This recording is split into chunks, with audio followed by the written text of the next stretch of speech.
Hello friends, good morning. আমি মুক্তি চলে এসেছি নতুন একটি ব্লগ নিয়ে। এখন বাজে হচ্ছে সকাল 10:30। আজকের ব্লগ এখান থেকে স্টার্ট করলাম। দুধ গরম করতে দিয়েছিলাম, একটা থালায় ঢেলে ঠান্ডা করে নিয়েছি। এখন সকালে খাবো, আর আজ খাবো হচ্ছে কমপ্লেক্স। মাম্মামুই দেখো ঘুম থেকে উঠে পড়েছে, উঠে ব্রাশ করে নিয়ে স্নান করে নিয়ে এই যে খেলা করছে। টুক। এখানে দুধ ঠান্ডা করতে দিয়েছি থালায়, এক্ষুনি জাল দিলাম। এই দেখো, থালায় ঢাললে তাড়াতাড়ি ঠান্ডা হয়ে যায়। তো চলো। মামামের যেহেতু স্কুল নেই, লেট করে ওঠা হয়েছে, তো তার জন্য ভাবলাম যে এখন হালকা পাতলা কিছু খাবার খেয়ে নিয়ে তাড়াতাড়ি করে দুপুরের জন্য রান্না বসিয়ে দেব। তার জন্য এই যে দুটো বাটিতে কর্নফ্লেক্স নিয়ে নিয়েছি। আমার বর বাড়িতে নেই, ও গেছে বাজারে। ও বুধবার আর শনিবার সপ্তাহে 2 দিন বাজারে যায় ভোরবেলায় উঠে। তো তার জন্য আমার আর কিছু করতে ইচ্ছে করে না। ও বাড়ি থাকলে তাও কিন্তু আমরা সকালে ভাতটা খুব কমই খাই। আমরা সকালে ছোটোখাটো টিফিনই করি। তো যাই হোক, খাওয়া দাওয়া হয়ে গেছে, করে এই যে জামা কাপড়গুলো ভিজিয়ে দিয়েছিলাম সেগুলো কেচে নিয়েছি, নিয়ে এই যে র্যাকের মধ্যে মেলে দিচ্ছি। একদম অল্প কটা জামা কাপড় ছিল আজকে, বেশি ছিল না। বিছানার চাদরটাও কেচে দিয়েছি, এটা তো আর র্যাকের ওপর ধরবে না, ওই পাশে যে দড়িটা দেখতে পাচ্ছ তো ওখানেই টানাবো।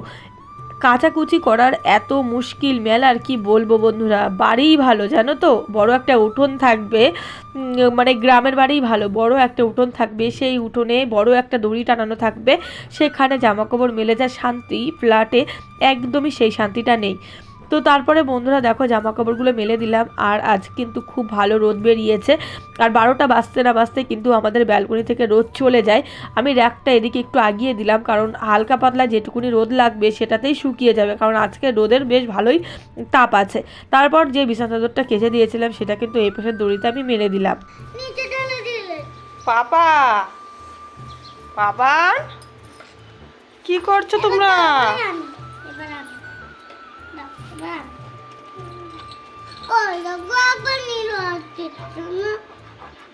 দিদিকে দিয়ে দাও, দিদিকে দিয়ে দাও। তুমি খেললে তো, এবার আমাকে দাও। আমি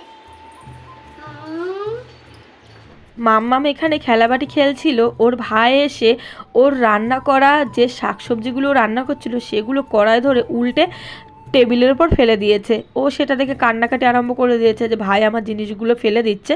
তো ওর ভাইও কিন্তু ওটা ছেড়ে যাবেই না, ও কান্নাকাটি আরম্ভ করে দিয়েছে।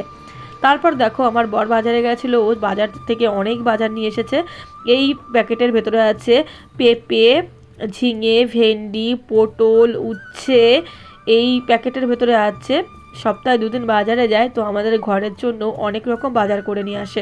আর এখানে দেখো আছে কচুমুখী, আমরা কচুমুখী বলি, তোমরা কি বলো জানি না, ছোট ছোট যে গাটি কচুগুলো আছে সেগুলো। তারপর হচ্ছে আমি রান্না বসিয়ে দিলাম, আর ভাত হয়ে গেছে উপর দিয়ে নিলাম। কচুগুলো কিন্তু আমি সেদ্ধ করে নিয়েছি। আর আজ কচু আলুর তরকারি করব, আর করব হচ্ছে পটল ভাজা। আর কালকের হচ্ছে ছিল কুমড়োর ঘন্ট অনেকটা। আমরা বাসি জিনিস খাই না জানো তো, খুব কম খাই না বলতে পারো। যেদিন দেখি যে একদম বেশি হয়ে গেছে, হয়তো মাসের মধ্যে একদিন আমাদের সবজি বেশি হয়ে যায়, তো সেই দিনে খাওয়া হয়। তাছাড়া আমরা কিন্তু বাসি জিনিস, ফ্রিজের জিনিস একদমই কম খাই। তো তারপরে এই যে তরকারিগুলো আমি ভেজে জল ঢেলে দিয়ে আসলাম, আর এদিকে যে সবজিগুলো ছিল সেগুলো ফ্রিজে তুলে নিলাম। তারপর দেখো তরকারি কিন্তু আমার হয়ে গেছে। আর জানো তো, সিদ্ধ যখন করে নিয়েছিলাম কচুগুলো না একদম গলে গেছিলো জানো তো।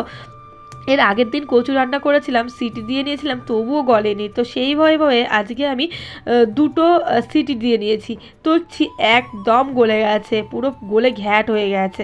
তারপর রান্নাবান্না আমার কমপ্লিট। মামামের যেদিন স্কুল থাকে না সেদিন আমার সমস্ত কাজ কিন্তু লেট হয়ে যায়। তো আজকেও সেই রকম সমস্ত কাজকর্ম লেট হয়ে গেছে। বর বাড়িতে চলে এসেছে। আমার বর ব্যালকনিতে 2টো জলের ড্রাম আছে, সেই ড্রাম দুটোই পরিষ্কার করছে। যখন আমাদের ফ্ল্যাটে জলের সমস্যা হচ্ছিল তখন ওই ড্রামগুলো খুবই কাজে লাগছিল, জল ভরে ভরে রেখে দিচ্ছিলাম। এখন ফ্ল্যাটে আর জলের সমস্যা নেই, সব কিছু ঠিক হয়ে গেছে। তো তার জন্য বরকে বললাম যে ড্রপগুলো ভালো করে পরিষ্কার করে আবার জল আনতে পারবো। তারপর চলে আসলাম একদম সন্ধ্যাবেলায়, খাওয়া দাওয়া করে ঘুমিয়েছিলাম, ঘুম থেকে উঠলাম, উঠে এই যে দেখছি সন্ধ্যা লেগে গেছে, সন্ধ্যা দিয়ে নিচ্ছি। আর আমাদের এখানে কিন্তু 7:30টায় সন্ধ্যা লাগে গরমকালে, আর শীতকালে কিন্তু আমাদের এখানে 7টায় সন্ধ্যা লাগে। আমাদের ওয়েস্ট বেঙ্গলে যেরকম 6:30টায় সন্ধ্যা লাগে, কিন্তু ঠিক পুনেতে তার উল্টো, পুনেতে হচ্ছে 7:30টায় সন্ধ্যা লাগে। তো যাই হোক বন্ধুরা, সন্ধ্যা দিয়ে নিলাম, নেওয়ার পর এখন আমি চলে এসেছি রান্নাঘরে। দুপুরবেলায় যে সমস্ত বাসনগুলো মেজে ঘষে উপর করে রেখেছিলাম সেইগুলোই কিন্তু এখন আমি রেখে রাখবো। আর তার আগে চাটা বসিয়ে দিলাম। খুব চা খেতে ইচ্ছে করছে আর মাথাটা খুব ধরেছে জানো তো, গোলমরিচ একটু ছেঁচে দিয়ে চাটা বসিয়ে দিলাম। বর বাড়িতে নেই, একার জন্য চা আর করতে ইচ্ছে করে না। ও বাজার থেকে এসে অনেকক্ষণ ঘুমিয়েছিল, ওই সন্ধ্যা লাগার আগে আগে গেল। বললাম চা খেয়ে যাও, কিন্তু কিছুতেই বললো খাবো না। তো তার জন্য আমার মাথাটা ধরেছে বলে আমি চাটা বসলাম, না হলে একার জন্য চা আমি করি না, আর খেতেও ভালো লাগে না জানো তো। তো তারপরে দেখো আমি যে বাসনগুলো ছিল সেগুলো কিন্তু র্যাকে আমি রেখে দিচ্ছি। অনেকগুলো বাসন হয়ে গেছে র্যাকের ভেতরে, সব কটা কিন্তু তোলাই ছিল। আস্তে আস্তে বেরোতে বেরোতে সব কটা বাসন বেরিয়ে গেছে। কি বলো তো, এটাই হয় জানো তো, এই বাসনটা লাগবে এটার জন্য, ওই বাসনটা লাগবে এটার জন্য। দুজন মানুষ আমরা খাই, তার জন্য এক গাদা বাসন নামিয়ে নিয়েছি।